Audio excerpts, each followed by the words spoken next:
Case නේද දඩුගයි අඩෝ අන්න වැට්ට තුන් දෙනා කෑවා මොකද උනේ හරියදී ඔයා නිකන් බය වෙන්න දෙයක් නැහැ. මේ වැට්ටා ඉන්නවා පුතා තාම ජීවතුන් අතර හැබැයි මාත් ඉතින් අතුරුදහන් වෙලාවල් තියෙනවා වැඩි හිතන්න එපා ඒවා මම හිතගෙන උඹලට ඔළුව දීගෙන කන්න කොහොමද මම මෙතන ඉන්නේ කියලා ප්‍රකාශයටපත් කරා දැක්කද මචං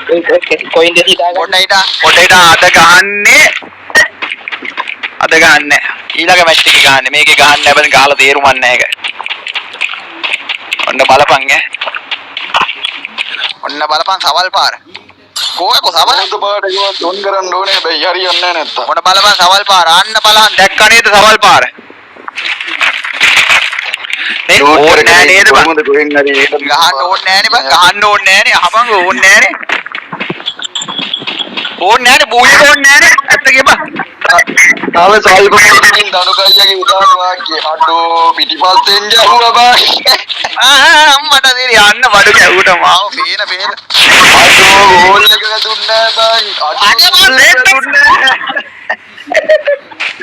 අර කිරියා බං උගේ ආච්චිට ඌට 100 ගානකුත් වැදිලා